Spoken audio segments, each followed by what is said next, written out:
Hello and welcome, dear students, to the sixth lecture of topic functions. This is An Academy JEE channel, and you are watching JEE Live Daily. So, this is the program where we bring you all the quality content of physics, chemistry, and maths all together for free, right? So, spread the word. We are on a mission to actually provide this quality content to all of you, all the students out there for free, and we would also want you to connect with us on this Telegram app that we have created so that you can discuss all your doubts and queries with us. Also, there are other students with whom you can connect and discuss your issues, right? So stay connected. For the students who are new to this channel, let me introduce myself. I am the mathematics mentor on this channel, and I have been teaching for JEE for more than 10 years now, and in this particular time I have taught more than 20,000 students in online as well as offline mode. And something that I'm really proud of right now, I have also recently started training aspiring JEE teachers. Alright students, so let us begin with our topic. Before that, let us go through the schedule that we are following. So all the new students, take a note of it. The 11th standard classes will be conducted in the first half of the week, that is Monday, Tuesday and Wednesday. Sorry. And just a minute. Okay. So for 11th class students, the classes will be on Monday, Tuesday and Wednesday. And for 12th class students, the classes are on Friday, Saturday and Sunday. So today is Sunday. So our content would be focused on 12th class students. So we have already taken 5 lectures and covered quite a bit of functions topic. Today, we would be focusing on periodic functions in detail, right? And I think this would cover almost all the topics except one, which is very interesting. So stay tuned for the next lecture also. It would be on functional equations. All right. So जिन बच्चों ने पहले topic functions पढ़ा हुआ है, उनको ये इस type के क्वेश्चंस काफी मिलते होंगे. ये एफएक्स वाले क्वेश्चंस है ना. एफएक्स में कुछ तो दिया हुआ होता है, एग्जैक्टली बताते नहीं है कौन सा फंक्शन है, और तब भी हमसे कुछ ना कुछ इन्फॉर्मेशन पूछी होती है. ठीक है. तो एफएक्स वाले क्वेश्चंस जो होते हैं उनको बोलते क्या है, फंक्शनल इक्वेशन वाले क्वेश्चन. तो हम नेक्स्ट लेक्चर में डिस्कस करेंगे, राइट. वो काफी इंटरेस्टिंग होगा. आज का जो लेक्चर है हम फोकस किस पे करेंगे, पीरियोडिक फंक्शन पे हम फोकस करने वाले हैं. ठीक है. चलो, तो पीरियोडिक फंक्शन होता क्या है, डेफिनेशन से स्टार्ट करते हैं. ठीक है. ऑल्दो हमें ऑलरेडी कुछ पीरियोडिक फंक्शंस पहले से पता है. ठीक है. लास्ट ईयर हमने ट्रिग्नोमेट्री जो डिटेल में देखा है, उसके अंदर ऑलरेडी हमें पता है कि ये जो सारे 6 हमारे पास ट्रिग्नोमेट्रिक फंक्शंस हैं वो सब पीरियोडिक है. हमें उनके पीरियड भी याद है. ठीक है. लेकिन एक बार डेफिनेशन पढ़ के देखते हैं, है ना, कि बुक्स में हमें क्या दिखाई देता है. तो क्या बोलते हैं, a function F x is periodic with period T, है ना. स्पेशली हम क्या नोटिस करते हैं यहाँ पे कि t ग्रेटर देन 0 होना जरूरी है, निगेटिव या फिर 0 पीरियड नहीं होता है. ठीक है. इफ फॉर ईच x, कोई सी भी x को ले लो, in the domain of f x, x minus t and x plus t पे वैल्यूज डिफाइंड होना चाहिए. ठीक है. मतलब x कोई सी भी उठा लो, अगर t उसका पीरियड है तो t आगे जाने पर और t पीछे जाने पर भी आपको वैल्यूज मिलनी चाहिए कुछ ना कुछ. ठीक है. पहली बात तो ये. और क्या होना चाहिए कि ये जो वैल्यूज मिली है t इंटरवल के बाद में, वो आपस में इक्वल होना चाहिए. ये मेन यहां पर हमारा कॉन्सेप्ट है. ठीक है. तो ये मेन इक्वेशन है. This defines periodic function. ठीक है. F x is equal to f of x plus t, and this particular t interval which is helping out this equation to be created is called period of the function. Alright. तो एक simple example से समझते हैं, है ना. तो sine x हमें सबको पता है कि इसका पीरियड 2 पाई होता है ना. अगर नहीं पता तो भी उसका ग्राफ तो एटलीस्ट सबको पता होगा कि साइन एक्स का ग्राफ ऐसा कुछ होता है. ठीक है. ऐसा दोनों साइड बढ़ते रहता है वो. ठीक है. तो ग्राफिकली भी हम एक्चुअली इस बात को काफी अच्छे से समझ सकते हैं कि इसका पीरियड 2 पाई होगा. तो उसके लिए आपको क्या याद रखना है, ग्राफिकली अगर आपको पीरियड ढूंढना है किसी भी फंक्शन का, तो कि ग्राफ का क्या आपको एक पर्टिकुलर पोर्शन कट आउट कर सकते हो, जिसको आप अगर कॉपी पेस्ट करोगे तो पूरा ग्राफ बन जाएगा. क्या ऐसा कोई पोर्शन आप आइडेंटिफाई कर सकते हो क्या. ठीक है. तो साइन के केस में देखो, मैं अगर 0 से लेके 2 पाई तक का पोर्शन कट कर लेता हूं. ठीक है. 0 से लेके 2 पाई तक का पोर्शन अगर मैं कट कर लूं और उसी को कॉपी पेस्ट कर दूं, तो पूरा ग्राफ बनने वाला है कि नहीं बनने वाला है. ठीक है. इसलिए हम ग्राफिकली ये डिकोड कर पा रहे हैं कि 2 पाई इसका पीरियड होगा, ठीक है। लेकिन और एक बात सुनो, यहां पर ये भी तो हो सकता है कि मैं 4 पाई तक का इंटरवल ले लूं। अगर मैं 4 पाई तक का कटआउट लेता हूं और फिर उसके बाद कॉपी पेस्ट करता हूं, तब भी पूरा ग्राफ बनने वाला है, ठीक है। इसका मतलब साइन का पीरियड 4 पाई भी करेक्ट है। लेकिन प्रॉब्लम क्या है कि हमें जो चाहिए होता है उसको बोलते हैं फंडामेंटल पीरियड, ठीक है। और फंडामेंटल पीरियड सबसे छोटा वाला होता है, ठीक है। तो 4 पाई और 2 पाई में छोटा कौन सा है? 2 पाई छोटा है, इसलिए 2 पाई फंडामेंटल पीरियड है, ठीक है। क्या 2 पाई से छोटा कुछ ढूंढ पा रहे हो क्या? नहीं ढूंढ सकते, ठीक है। आपने अगर कटआउट बस 0 से लेकर पाई तक का ही लिया तो फिर आपके पास सब कुछ ऊपर ऊपर ही आता रहेगा, है ना। कॉपी पेस्ट करने पे ऐसा ग्राफ नहीं बनेगा, है ना, कुछ और ही बन जाएगा। क्लियर है? इसका मतलब पाई तक नहीं जा सकते या 2 पाई से थोड़ा भी कम नहीं जा सकते, ठीक है। 2 पाई का ही लेंथ आपको कट करके पेस्ट करना पड़ेगा। अब ये 2 पाई का लेंथ कहीं से भी लेके कहीं तक भी हो सकता है, ठीक है। ये भी आप बात समझो कि अगर मैं -पाई से लेके पाई तक का कटआउट लेता हूं और फिर उसको कॉपी पेस्ट करता हूं तो भी चल रहा है, ठीक है। तो पीरियड क्या है? पीरियड एक्चुअली लेंथ है।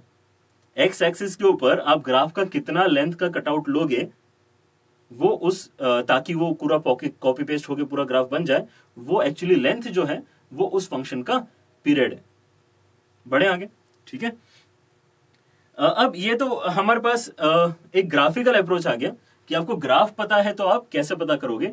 लेकिन अगर आपके पास इन जनरल कोई एक फंक्शन है ना, फिर से हम साइन एक्स ही ले रहे हैं, साइन एक्स के थ्रू हम समझना चाह रहे हैं इस बात को कि मेथड क्या है। तो हमारे पास कोई भी एक अगर फंक्शन है और हम उसका पीरियड जानना चाह रहे हैं, हमारे पास अभी कोई इन्फॉर्मेशन है नहीं उसके बारे में, ठीक है। तो एक्चुअली हम अब कैसे पता करेंगे कि इसका पीरियड कितना होना चाहिए, ठीक है। तो यहां पर हेल्प क्या करता है, जो स्टैंडर्ड इक्वेशन हमने देखी है ये वाली, ये पीरियोडिक फंक्शन की इक्वेशन है, ये जो स्टैंडर्ड इक्वेशन हमने देखी है ये हेल्प करती है, ठीक है। तो इसी का यूज करके अब मैं साइन एक्स का पीरियड एक्चुअली कैलकुलेट करके दिखाऊंगा आपको कि कैसे होता है, ठीक है। बहुत ही सिंपल है, 2 मिनट भी लेंगे हमें। क्या बोलेंगे हम कि f x is equal to f of x plus t, ये पीरियोडिक फंक्शन का स्टैंडर्ड इक्वेशन है जो उसने फॉलो करना चाहिए, ठीक है। यहाँ पे एफ क्या है? साइन है, तो फिर ये क्या इक्वेशन दिखाई देगी आपको कि sine of x is equal to sine of x plus t, ठीक है। तो मैं क्या कर सकता हूं, इसको उस साइड ले जाके ऐसा कुछ इक्वेशन बना लू कि sine of x plus t minus sine x equal to 0। आई बात समझ में? ठीक है, इधर भी ला सकते थे, उधर ले गया, ठीक है, कैलकुलेशन में आसानी हो जाएगी।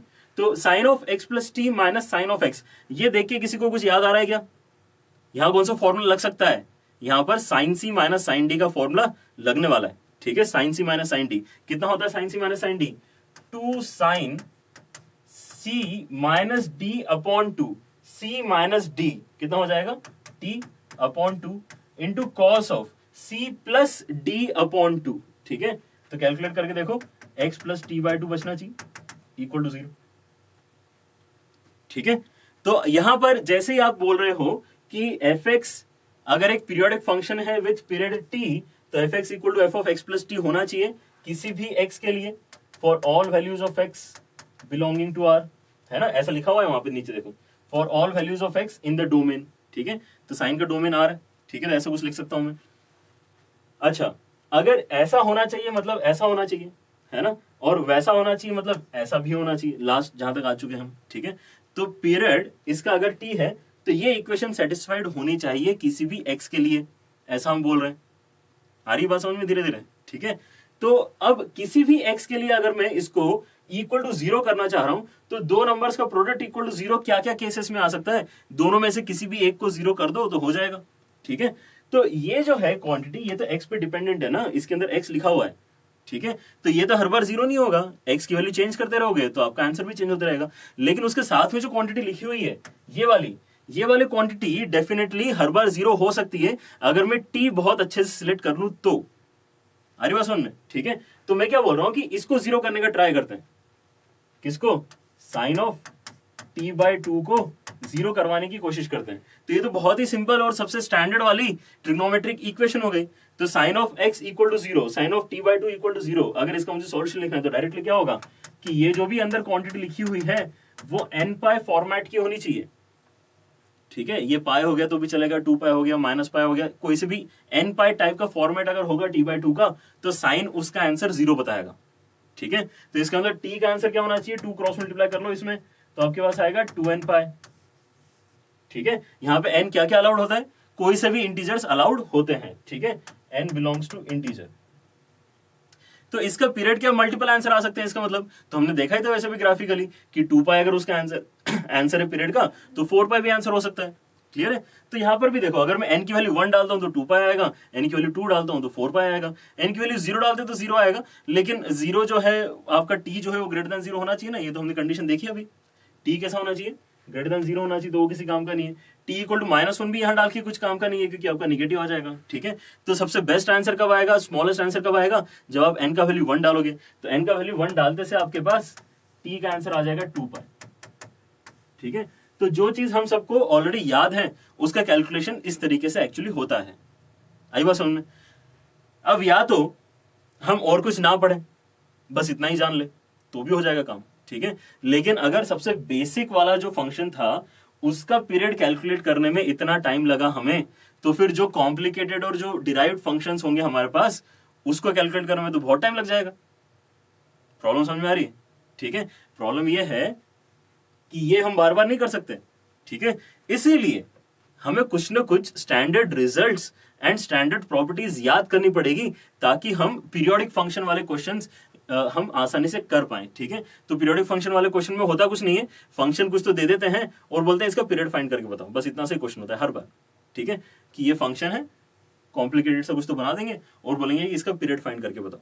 ठीक है, तो सिंपल चीज में इतना टाइम लग रहा है, डिफिकल्ट में बहुत टाइम लग जाएगा।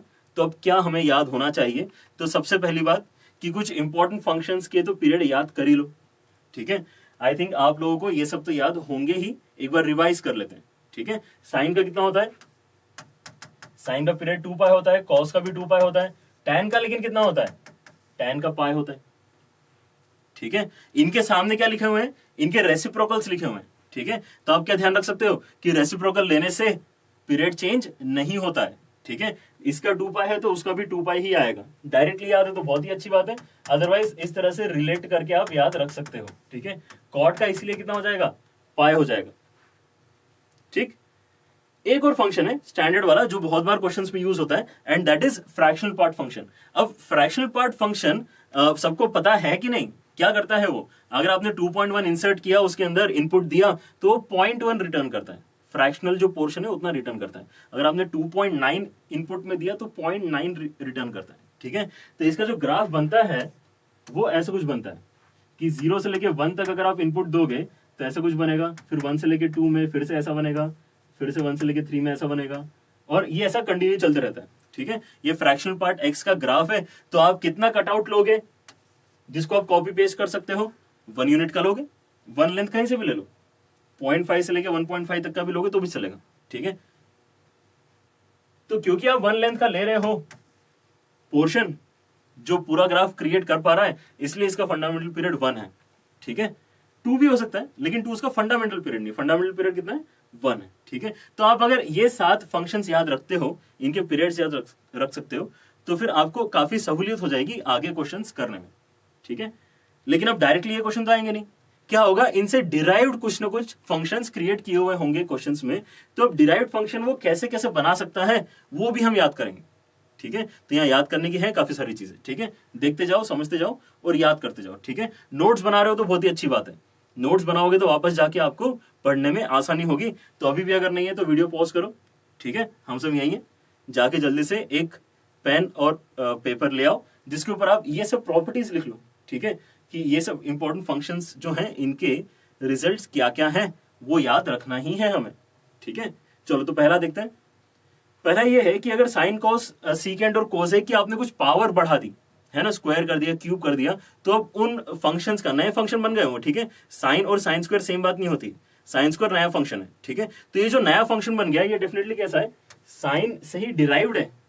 ठीक है, तो क्या मैं उसकी मदद से कुछ आंसर निकाल सकता हूं या याद रख सकता हूं क्या, तो हाँ, ये प्रॉपर्टी क्या बोलती है कि अगर आपने n जो है वो इवन लिया है तो आपका आंसर फिर पाई होगा, लेकिन आपने अगर ऑड लिया है या कोई फ्रैक्शन लिया है तो उस केस में आपका आंसर 2 पाई होगा।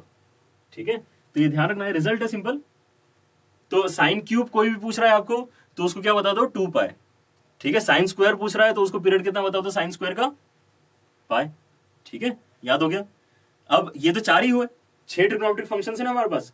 तो एक और देखो, अगर आपके पास tan और cot की कोई पावर रेस करके दे रहा है आपको, ठीक है, तो फिर यहां आपको सोचना ही नहीं, इसका आंसर हमेशा पाई आता है, ठीक है। तो tan with and without power हमेशा आंसर पाई ही देगा। तो ये याद रखना तो बहुत ही आसान है, किसी भी पावर के लिए आंसर पाए, ठीक। सॉरी, आगे बढ़ते हैं।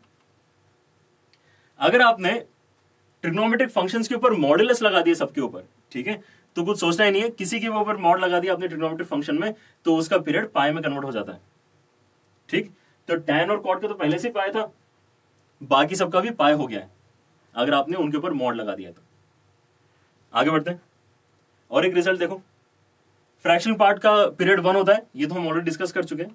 और अलजेब्रिक फंक्शंस का कोई पीरियड नहीं होता है। अलजेब्रिक फंक्शंस किनको बोलते हैं? X, x square, x cube, है ना, इस टाइप के जो सारे फंक्शंस आपको पता है, पॉलिनोमियल फंक्शंस हो गया, ठीक है, रैशनल फंक्शन हो गया, ये सब जो है अंडर रूट फंक्शन हो गया, ये कोई भी पीरियोडिक नहीं होते हैं, ठीक है। तो इनके बारे में सोचना ही नहीं है।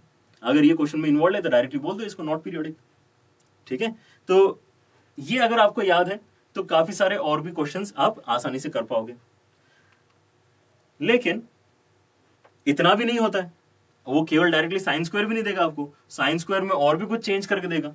तो अब इसका मतलब मुझे समझ में आ रहा है कि कुछ ना कुछ मेरे पास स्टैंडर्ड अप्रोच होना चाहिए, जो स्टेप्स है आप सोच सकते हो और उनको यूज करके पीरियड का आंसर निकाल सकते हो, ठीक है। तो उनको हमने कैटेगराइज कैसे किया? प्रॉपर्टीज बोलते हैं उनको, कि ये प्रॉपर्टीज हैं या ये रिजल्ट्स हैं जिनको आप याद रखो और उनके थ्रू आप डिराइव्ड फंक्शन के रिजल्ट्स कैलकुलेट करो, ठीक है। तो प्रॉपर्टीज समझेंगे हम धीरे धीरे, नोट करते जाओ, ठीक है। थ्योरेटिकल ज्यादा है आज के लेक्चर में, लेकिन एक बार आपको थ्योरेटिकल कंसेप्ट सारे पता चल गए तो क्वेश्चन बहुत ही आसानी से एक के बाद एक सारे हो जाएंगे आपके, ठीक है। पीरियोडिक फंक्शन की सारी प्रॉब्लम ही सॉल्व हो जाने वाली है आपकी, ठीक है। चलो, तो प्रॉपर्टीज समझो कि हम एफ में क्या क्या चेंजेस करते हैं, तो पीरियड कैसे कैसे चेंज होता है, ठीक है।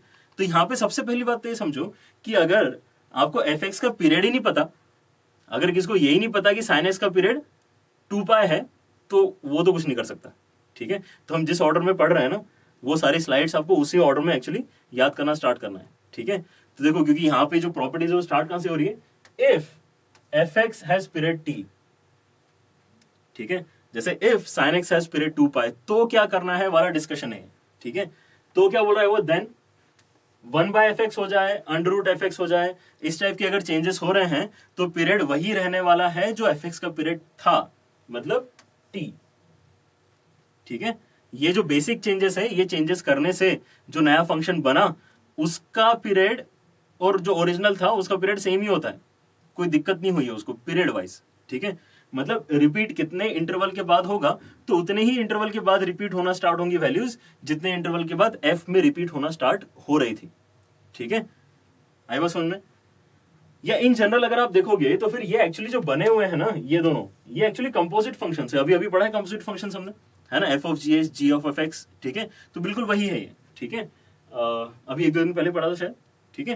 तो क्या करेंगे आप यहाँ पे, कैसे सोचेंगे कि अगर एफ का पीरियड टी है और आपने एक नया फंक्शन बनाया है जिसमें एफ अंदर है, जी ऑफ एफ एक्स, तो ये जो जी ऑफ एफ एक्स नया फंक्शन बनेगा ये डेफिनेटली पीरियोडिक होगा, पहली बात तो। और दूसरा ये कि जी ऑफ एफ एक्स जो नया फंक्शन बना उसका पीरियड भी टी होगा, ठीक है। लेकिन यहां पे ध्यान दो कि हो सकता है कि टी उसका फंडामेंटल पीरियड ना हो, ठीक है, मे और मे नॉट बी फंडामेंटल,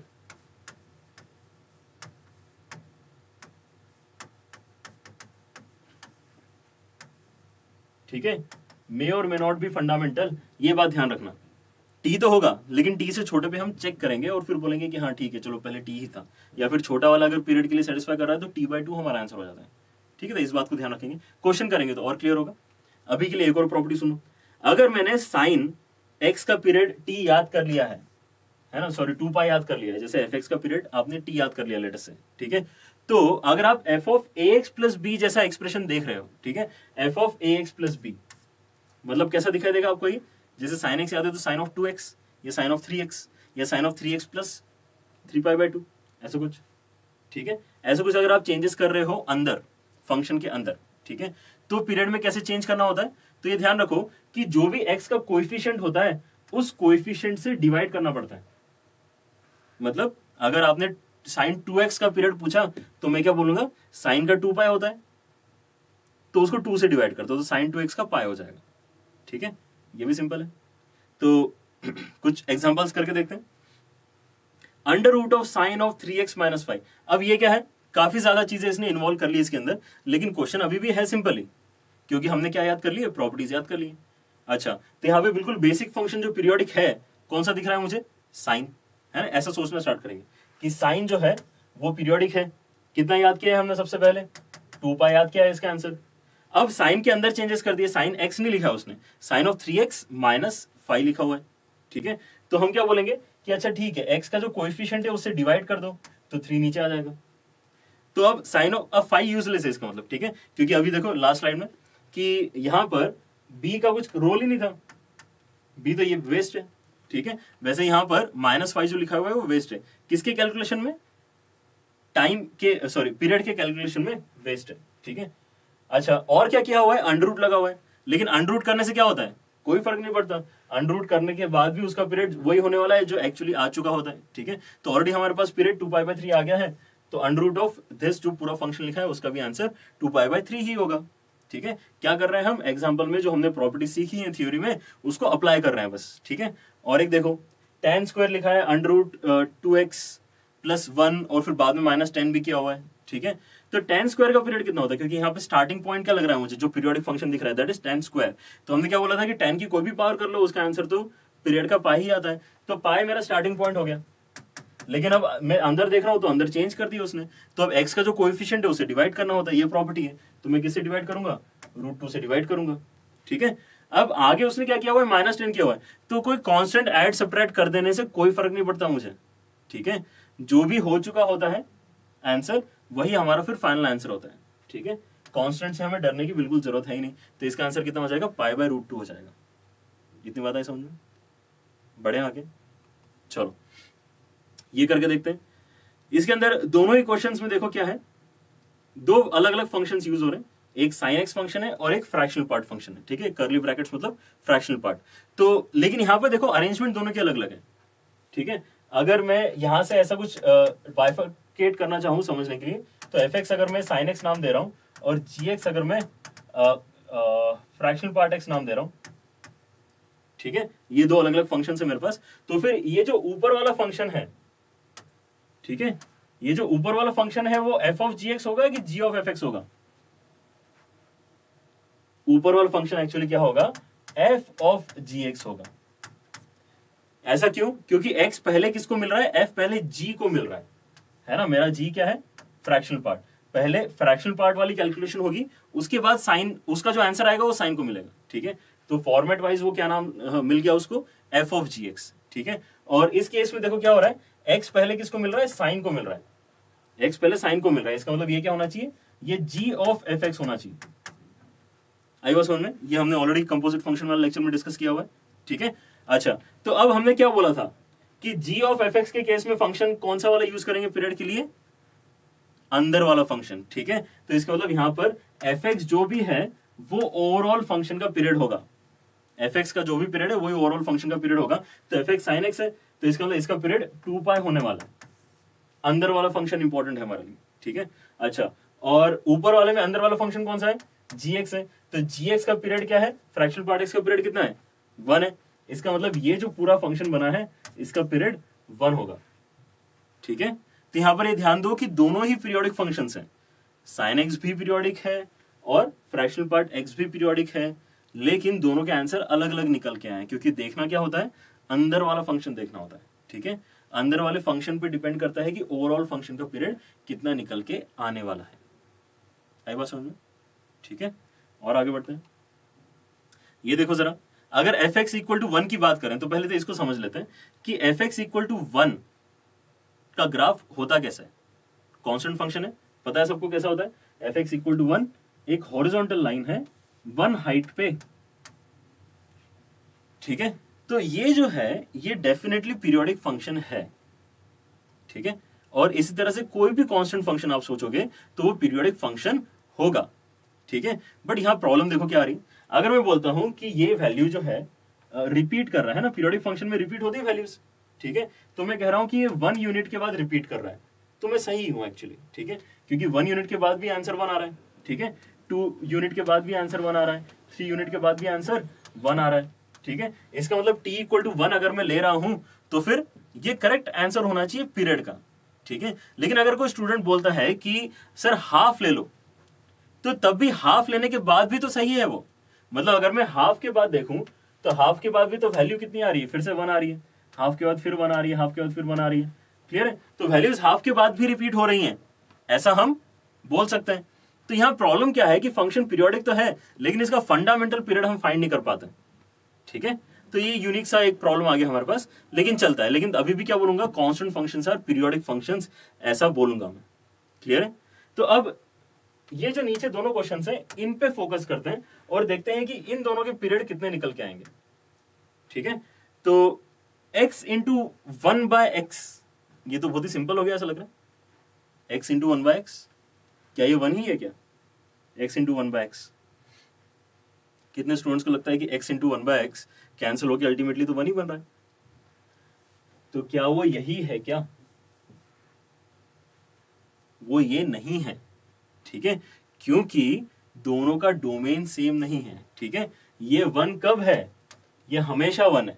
ठीक है, लेकिन ये जो है 0 पे डिफाइंड ही नहीं है, तो 0 पे 1 ही नहीं हो सकता, क्योंकि डिफाइंड ही नहीं है ना, तो 1 कहां से होगा? ये वाला फंक्शन 0 पे डिफाइंड ही नहीं है। तो अब अगर इसका ग्राफ बनाने की सोचोगे तो आपको क्या पता चलेगा कि ये हर बार 1 बनने वाला है, हर बार, मोस्ट ऑफ द टाइम। ठीक है, आप इसके अंदर 2 डालोगे तो 2 दोनों जगह आएगा, ऊपर नीचे कैंसिल हो जाएगा तो 1 आंसर आएगा। आप अगर इसके अंदर 3 डालोगे तो फिर से कैंसिल हो जाएगा, फिर से 1 आंसर आएगा। ठीक है, कुछ भी वैल्यू डालो, सेम वैल्यू डालेगी ना ऊपर नीचे, तो कैंसिल होकर 1 आंसर आएगा। लेकिन 0 क्योंकि डाल नहीं पाएंगे तो बस 0 पे कुछ नहीं आएगा, मतलब एक ओपन सर्कल बना सकता हूं मैं यहाँ पे। ठीक है, बाकी सब जगह 1 आएगा। तो ऑलमोस्ट वैसा ही ग्राफ बना जैसा ऊपर था, लेकिन बीच में एक होलो सर्कल आ गया। ठीक है, अब इससे प्रॉब्लम क्या हो गया कि ये अब पीरियोडिक बचा ही नहीं, क्योंकि क्या आपको किसी एक पर्टिकुलर इंटरवल के बाद बार बार प्रॉब्लम आते हुए दिख रहा है क्या? है ना, या फिर क्या आप ऐसा कोई एक इंटरवल बता सकते हो जो यूज करके आपको हर बार 1 मिलेगा? हर बार नहीं मिलेगा ना, प्रॉब्लम ये है, क्योंकि कहीं ना कहीं तो ये 0 वाला पॉइंट दिक्कत देगा। इसका मतलब ये फंक्शन पीरियोडिक है ही नहीं। आई बात समझ में? Although it is very much like fx equal to 1 and fx equal to 1 is periodic, but this function is not periodic. ठीक है, अगला वाला देखो, अगले वाले में ऑलमोस्ट वैसे ही दिख रहा है, लेकिन ये क्या है? Fractional part x into 1 upon fractional part x। ये भी आपस में कैंसिल होंगे, हर अच्छे x के लिए ये आपस में कैंसिल होंगे। ठीक है, और आंसर क्या क्रिएट करेंगे? 1 क्रिएट करेंगे। लेकिन जो बुरे वाले x हैं उन पे डिफाइंड ही नहीं होंगे। तो बुरे वाले x है कौन से? जहां पे डिनोमिनेटर 0 हो गया वो बुरे वाले x है। ठीक है, तो ये जो फ्रैक्शनल पार्ट x की वैल्यू है, तो ये 0 कब होती है? तो यहां थोड़ा एक्चुअली बेटर हो गया सिनेरियो, क्योंकि ये हर इंटीग्रल पॉइंट पे 0 होती है। ठीक है, फ्रैक्शनल पार्ट ऑफ 2 कितना है? 0। फ्रैक्शनल पार्ट ऑफ 3 कितना है? 0। फ्रैक्शनल पार्ट ऑफ 4 कितना है? 0। ठीक है, तो हर इंटीग्रल पॉइंट पे ये नॉट डिफाइंड हो जाएगा। ये कहां डिफाइंड, नॉट डिफाइंड हो रहा था? बस एक पॉइंट पे। ठीक है, जबकि आगे वाला कहां नॉट डिफाइंड होने वाला है? हर एक पॉइंट पे, हर एक इंटीग्रल पॉइंट पे। ठीक है, 0 पे नॉट डिफाइंड, 1 पे नॉट डिफाइंड, 2 पे नॉट डिफाइंड, 3 पे नॉट डिफाइंड, एंड आगे चलते रहेगा, -1 -2 -3, इस तरह से नॉट डिफाइंड नेचर चलता रहेगा। ठीक है, तो यहां अच्छी बात क्या हो गई कि यहां पर भी नॉट डिफाइंड तो है चीजें, लेकिन एक पर्टिकुलर इंटरवल के बाद आपको बार बार नॉट डिफाइंड चीजें आ रही है। ठीक है, तो एक्चुअली ये पीरियोडिक हो गया। और यहां पर नॉट डिफाइंड वाली चीजें कितने इंटरवल के बाद आ रही है? 1 इंटरवल के बाद आ रही है ना। इसका मतलब इसका पीरियड होगा और वो पीरियड इसका 1 होगा। आई बात समझ में? ठीक है, तो ये इंटरेस्टिंग काफी सिनेरियो है। ऊपर वाला जो है वो पीरियोडिक नहीं है, जबकि नीचे वाला पीरियोडिक है। इवन दो दोनों में सेम सिमिलर सी दिक्कत है कि यहाँ पे नॉट डिफाइंड वाले पॉइंट्स आ रहे हैं। ठीक है, और ये दोनों काफी कुछ fx इक्वल टू 1 जैसे हैं, जो अपने आप में पीरियोडिक होता है। ठीक है, अच्छा fx इक्वल टू 1 पीरियोडिक है लेकिन पीरियड डिफाइंड नहीं है, लेकिन ये फंक्शन पीरियोडिक है और पीरियड भी डिफाइंड है इसका, t इक्वल टू 1। ठीक है, तो तीनों क्वेश्चन वैसे काफी अलग है लेकिन दिखने में एक जैसे। आई बात समझ में? बड़े आगे चलो और प्रॉपर्टीज पढ़ते हैं, मतलब और इंटरेस्टिंग क्वेश्चन करते आएंगे हमें। ठीक है, चलो तो अब थर्ड प्रॉपर्टी ऐसी कुछ है कि अगर मेरे पास दो अलग अलग फंक्शंस हैं, एक फंक्शन fx है जिसका पीरियड t1 मुझे पता है, जैसे लेट अस से sin x है, उसका पीरियड 2 पाई पता है, और एक फंक्शन gx है जिसका पीरियड T2 भी मुझे पता है ना, जैसे cos x है तो उसका 2 पाई फिर से मुझे पता है, या tan x है तो पाई पता है, ठीक है, नॉन फंक्शन से कोई तो, ठीक है। लेकिन अब हमने किया क्या, उन नॉन फंक्शंस की मदद से उनके कॉम्बिनेशन बना के नए फंक्शन जनरेट कर दिए, ठीक है। जैसे एफ एक्स प्लस माइनस जी एक्स कर दिया, या मल्टीप्लाई कर दिया, डिवाइड कर दिया, है ना, sign x plus cos x कर दिया, एक नई एंटिटी बन, नया फंक्शन बन गया, ठीक है। तो ऐसे केस में हमारा जो नया फंक्शन बना क्या, वो पहली बार तो पीरियोडिक होगा क्या, तो होगा, है ना, मोस्टली, है ना। और अगर होगा तो उसका पीरियड का आंसर क्या होगा। तो ये तरीका बेसिकली मेथड बता रहा है कि तरीका क्या है कि एलसीएम लेना होता है किसका, जो ओरिजिनल फंक्शंस है जिनके T1 और T2 पीरियड आपको पता है, उनका एलसीएम लेना होता है, ठीक है। वो जो एलसीएम होता है वो हमारे नए फंक्शन का पीरियड होता है। अब चीजें इतनी सिंपल तो है नहीं, है ना, यहां पर थोड़ा सा अब आपको ध्यान रखना पड़ेगा कुछ कुछ, ठीक है। तो एक एक करके देखते हैं कि इसके अंदर क्या लूप होल्स हैं, है ना, इस स्टेटमेंट में। तो पहला लूप होल तो ये है कि एलसीएम अगर एग्जिस्ट कर रहा है, पहली बात तो, ठीक है, तो वो आपका पीरियड तो होगा, लेकिन वो फंडामेंटल पीरियड होगा इसकी कोई गारंटी नहीं, ठीक है। It need not be fundamental period, उससे छोटा भी कोई एक पीरियड एग्जिस्ट कर सकता है, वो आपको ढूंढना पड़ता है, ठीक है। और दूसरी बात, एलसीएम अगर एग्जिस्ट ही नहीं करता, T1 और T2 ऐसे नंबर्स हैं जिनका एलसीएम एग्जिस्ट ही नहीं करता, ऐसा हो सकता है, ठीक है। तो उस केस में जो फंक्शन बनेगा वो ए पीरियोडिक होगा, मतलब पीरियोडिक होगा ही नहीं वो, ठीक है। आ रही बात समझ में। तो ऐसा कैसे हो सकता है कि दो चीजों का एलसीएम ही ना आए। तो यहां पे आपको कैसे एग्जांपल याद रखने पड़ेंगे कि अगर एक फंक्शन है जिसका पीरियड इररेशनल है, इररेशनल जैसे कि 2 पाई, साइन का पीरियड 2 पाई है, 2 पाई इज इररेशनल, है ना। और एक फंक्शन है जो फिर से पीरियोडिक है लेकिन उसका पीरियड रैशनल है, जैसे कि fractional part x, fractional part x का पीरियड 1 होता है, ठीक है। तो 1 और 2 पाई ये दोनों अलग अलग कैटेगरी के नंबर्स हैं, है ना, एक रैशनल है एक इररेशनल है, तो इनका एलसीएम नहीं एग्जिस्ट करता है, ठीक है। ये फैक्ट याद रखना पड़ेगा आपको, आई बात समझ में।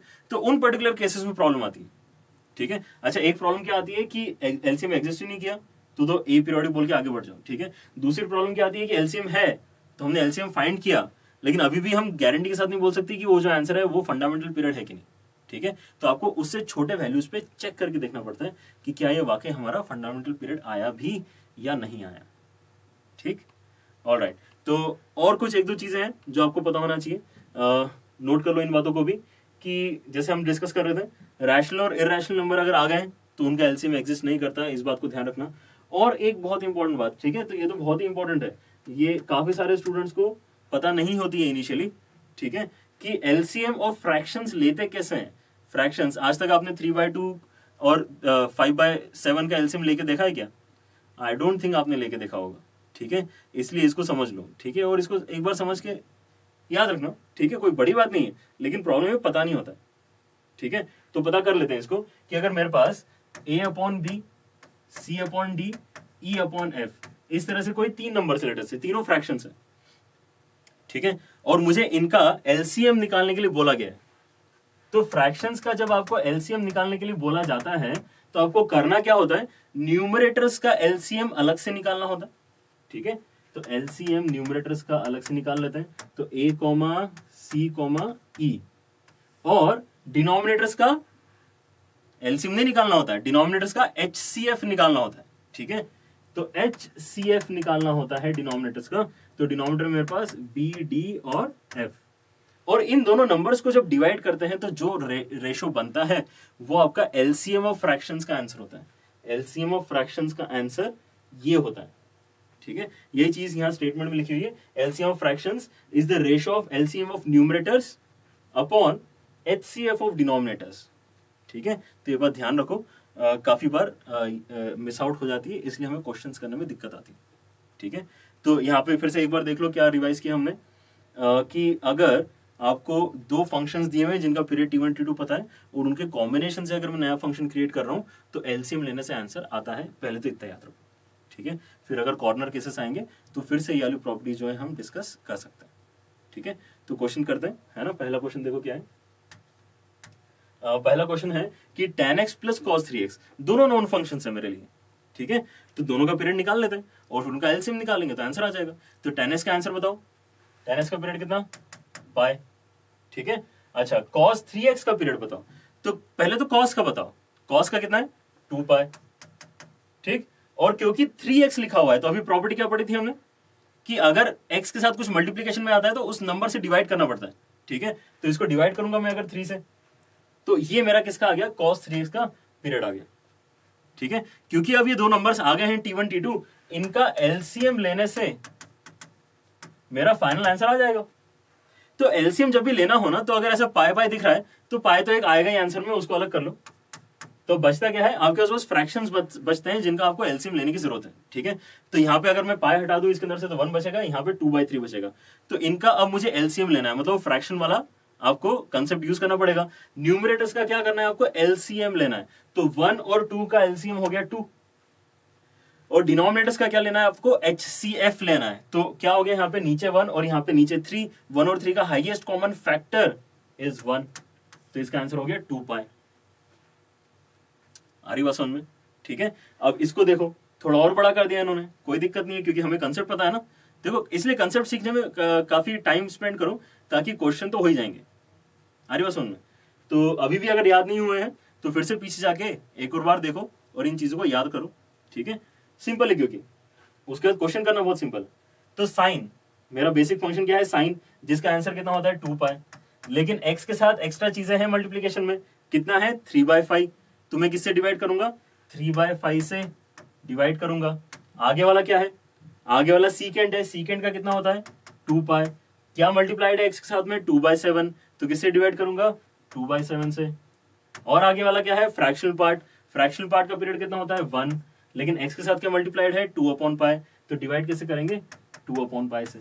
ये 3 नंबर्स आ गए मेरे पास। अगर मैं इनका एलसीएम ले लूं तो मेरे पास इस कंबाइंड फंक्शन का पीरियड आ जाना चाहिए, है ना। ये क्वेश्चन है। अभी हम क्या देख रहे थे कि अगर पाई पाई पाई सब जगह दिख रहा है, ये भी क्या है π/2 है ना। इसको ऊपर कर देंगे तो π/2 है। तो तीनों के न्यूमरेटर्स में पाई है, उसको तो अलग कर ही लो, वो तो आएगा ही आंसर में, ठीक है। बचेंगे क्या, फ्रैक्शंस बचेंगे एलसीएम लेने के लिए, जो निकालते आते हैं हमें, ठीक है। तो पहला वाला जो है वो क्या बनेगा, फ्रैक्शन 10/3। अगला वाला क्या बनेगा 7 बनेगा, चेक करो जरा। और ये बनेगा 1/2, और पाए तो है ही अलग से, ठीक है। तो 10, 7 और 1 का लेना है आपको एलसीएम। कितना हो जाएगा एलसीएम 70। और 3, 1 और 2, 7 के नीचे कुछ नहीं मतलब 1 है, तो 3, 1 और 2 का लेना है आपको HCF। तो ये कितना हो जाएगा, हाईएस्ट कॉमन फैक्टर इनका 1 ही होगा बस, और पाए तो था ही पहले से। तो इसका आंसर आएगा 70 पाए। 70 पाए, इतना बड़ा इंटरवल है, उसके बाद जाके यहाँ पे रिपीटेशन हमें दिखने लगेंगे, ठीक है। तो ये ग्राफिकली वगैरह तो हो ही नहीं सकता था, बहुत ही मुश्किल था, क्योंकि हमारे पास एक कंसेप्ट है, इसलिए हम कैलकुलेशन के थ्रू बता पा रहे हैं कि ये पीरियोडिक होगा और कितना होगा उसका पीरियड, ठीक है। तो 70 पाई होगा। अब यहाँ पे ध्यान दो कि क्योंकि ये जो कॉम्बिनेशन बने हुए हैं, ठीक है, वो बहुत ही अजीब से कॉम्बिनेशन है, ठीक है। तो इसलिए हम एलसीएम लेने के बाद फर्दर चेक नहीं कर रहे हैं कि क्या छोटी वैल्यूज पे भी कहीं मेरे पास फंडामेंटल पीरियड ना आ जाए, ठीक है। हालांकि करना चाहिए, क्योंकि एलसीएम जब भी आप लोगे तो जो आंसर आएगा, जैसे 2 पाई यहाँ पे आंसर आया हुआ है, ये फंडामेंटल पीरियड है कि नहीं इसकी वैसे तो गारंटी नहीं होती है, लेकिन यहाँ पर हम ऐसा इंस्टिंक्ट से बता सकते हैं कि नहीं होगा, क्योंकि ये दोनों बहुत ही अलग अलग चीजें हैं जो यहाँ पे इन्होंने मैच करके दे दिए, ठीक है। लेकिन कुछ क्वेश्चंस होंगे जहां पर हमें डेलिबरेटली छोटे वैल्यूज पे चेक करके देखना पड़ेगा कि हमारा जो आंसर आया वो फंडामेंटल था कि नहीं था। एग्जाम्पल देखते हैं उसके लिए, ठीक है। तो ये नए एग्जाम्पल्स हमारे पास, mod of sine x plus mod of cos x. अभी हमने क्या याद किया था डिराइव्ड फंक्शंस में, जैसे ही मॉड लग जाता है ट्रिग्नोमेट्रिक फंक्शंस के ऊपर तो उनका पीरियड कितना हो जाता है, पाई हो जाता है, ठीक है। तो ये तो बहुत ही आसान हो गया। साइन का पीरियड मॉड साइन का पीरियड पाई, और मॉड कॉस का पीरियड फिर से पाई। इन दोनों नंबर्स का अगर मैं एलसीएम ले लूंगा तो मेरे पास क्या आंसर आ जाएगा, एलसीएम पाई और पाएगा तो पाई आने वाला है ना, ठीक है। तो पाई मेरा एलसीएम हो जाएगा, ठीक है।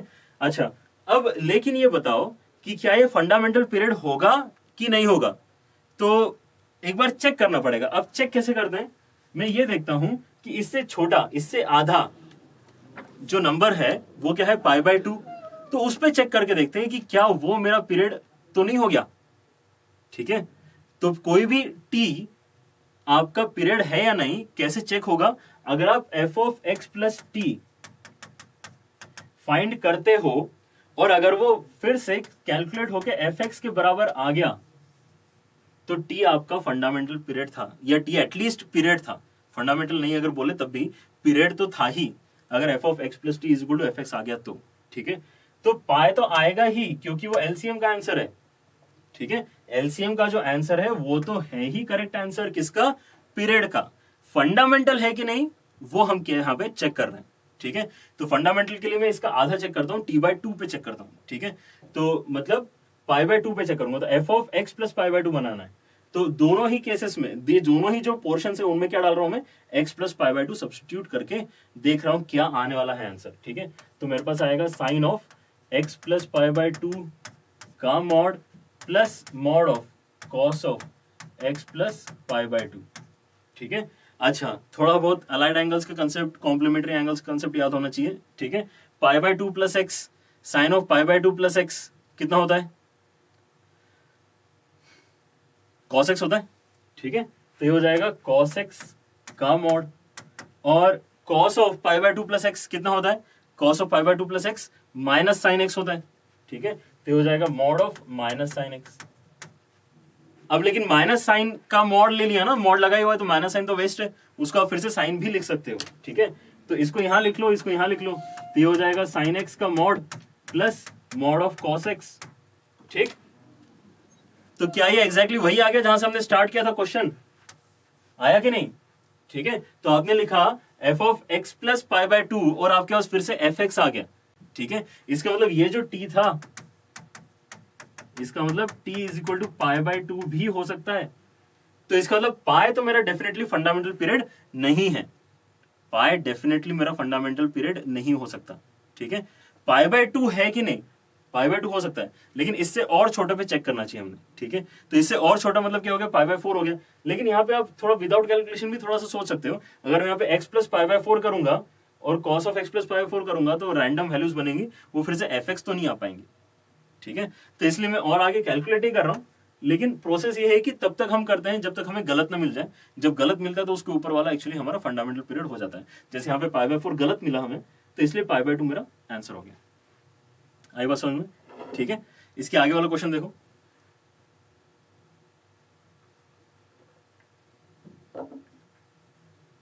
Sine square x plus cos की पावर 4x। ठीक है, इसका पीरियड कितना होना चाहिए, ऐसा क्वेश्चन है। ठीक है, तो साइन स्क्वायर जैसे आपने पावर इवन किया तो आंसर क्या आना चाहिए? पाई आना चाहिए। याद है कि नहीं ये बात? एन की वैल्यू अगर इवन है तो साइन कॉस सीकेंड कोस सीकेंड सभी का आंसर क्या हो जाता है? पाई हो जाता है। ठीक है, तो ये भी पाई वाला पोर्शन हो गया, ये भी पाई वाला पोर्शन हो गया।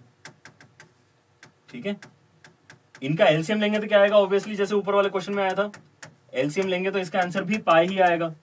ठीक है, लेकिन अब जैसे ऊपर वाले क्वेश्चन में चेक किया था, इस क्वेश्चन में भी मुझे चेक करना चाहिए कि ये पाई फंडामेंटल पीरियड है या नहीं है। ठीक है, तो स्टूडेंट्स यहां पर आप अगर चेक करोगे तो क्या डालोगे? पाई बाय टू चेक करोगे।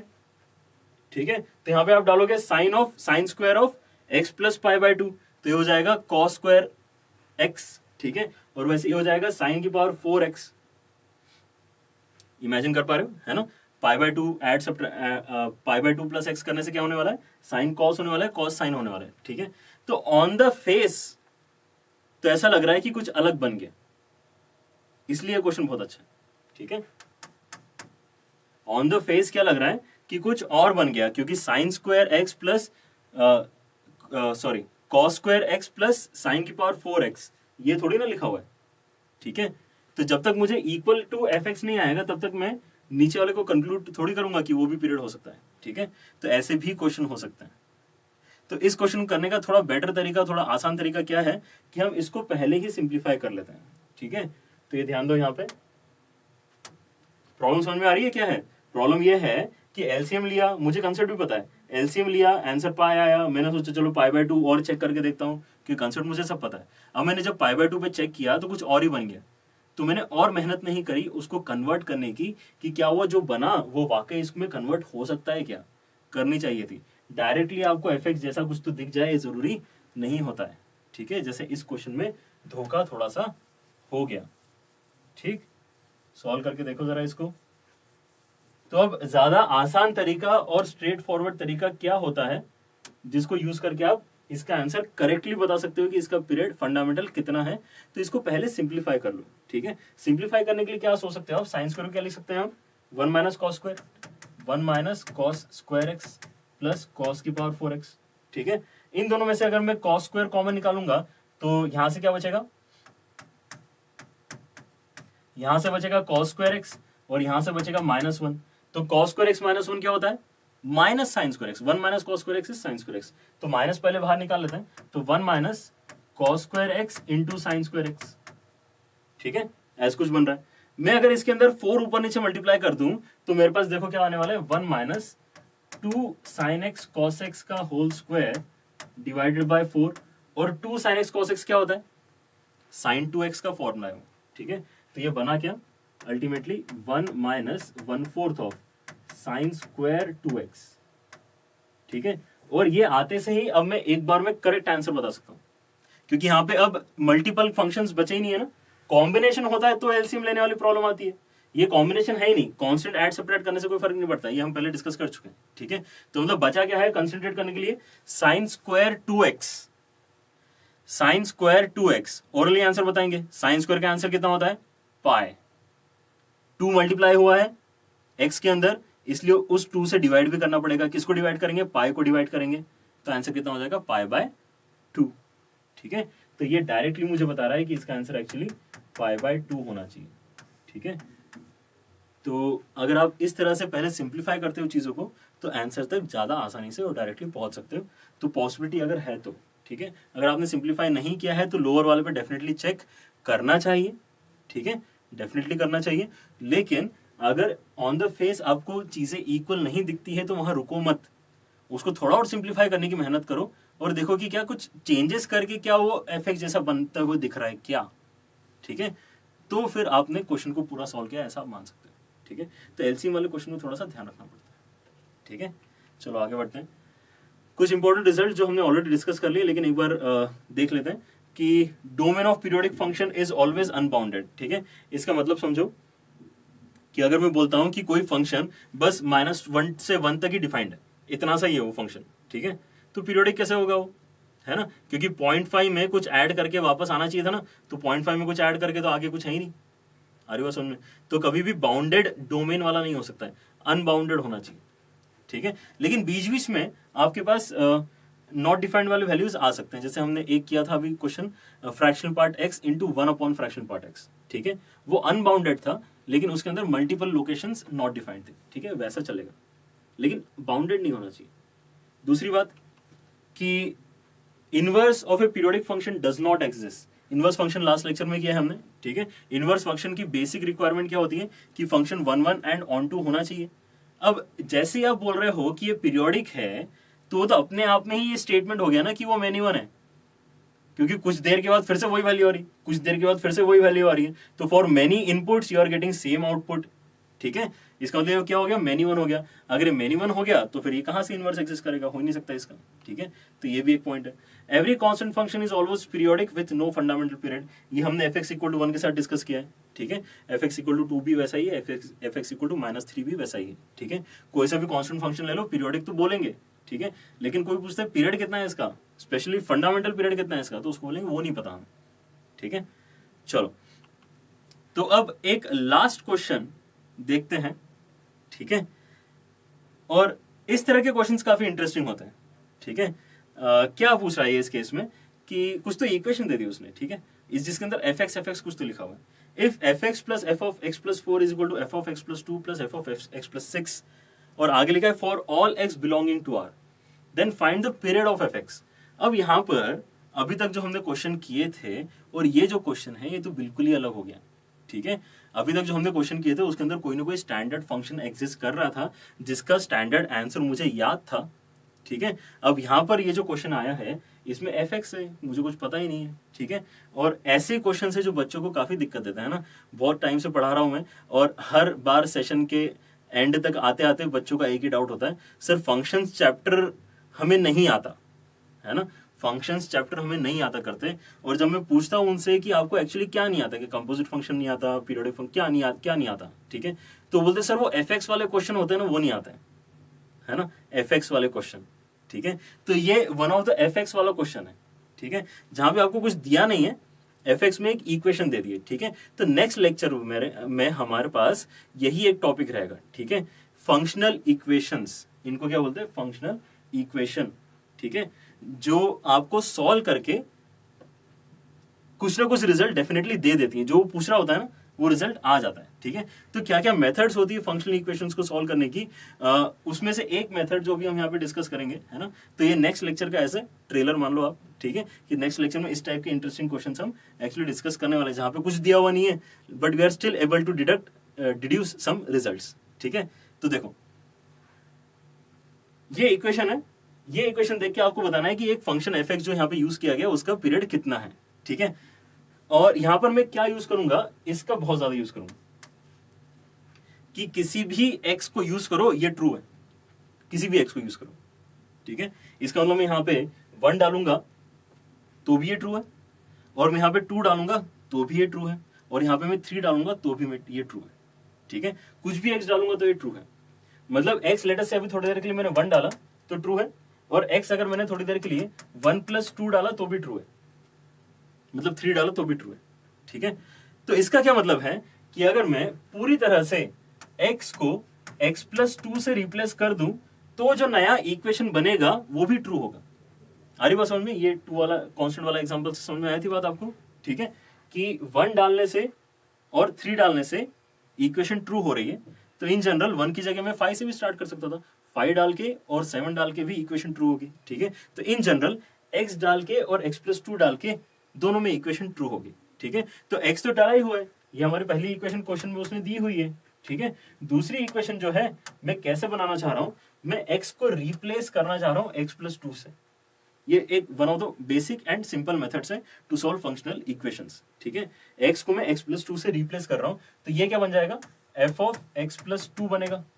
ये क्या बनेगा, f(x + 4) था ना, 6 बनेगा। आगे वाला f(x + 4) बनेगा, ये वाला, ठीक है। और लास्ट वाला क्या बनेगा, f(x + 8) बनेगा। आई दिवस समझ में, जहां जहां x लिखा था उसकी जगह x + 2 डाल के देखो और कैलकुलेशन करो, ठीक है। तो x + 4 हो गया, x + 2 + 4 तो x + 6 हो गया, ठीक है। ये हो गया x + 2 + 2 मतलब x + 4 हो गया, ठीक है, इस टाइप से। तो अब मेरे पास 2 इक्वेशंस हैं, अगर मैं इन दोनों इक्वेशंस को डायरेक्टली ऐड कर लेता हूं, ठीक है, ऐड कर लो, ऐसे इमेजिन करो कि मैं क्या कर रहा हूं, इक्वेशन 1 + इक्वेशन 2 कर रहा हूं, ठीक है। तो अब देखो बहुत सारी चीजें कैंसिल हो जाएंगी यहाँ पे, है ना, सिंपल होता है ये। तो f(x + 2) और राइट साइड में f(x + 2) कैंसिल होगा, लेफ्ट साइड में f(x + 6) और राइट साइड में f(x + 6) कैंसिल हो जाएगा। ऐड करना दोनों इक्वेशंस को, ठीक है। लेफ्ट साइड में f(x + 4), राइट साइड में f(x + 4) कैंसिल हो जाएगा, ठीक है। सभी कुछ कैंसिल हो गया, ठीक है। क्या बचा आपके पास, आपके पास ये करने के बाद बचा यहां से बस fx, और यहां से बचा आपके पास f(x + 8).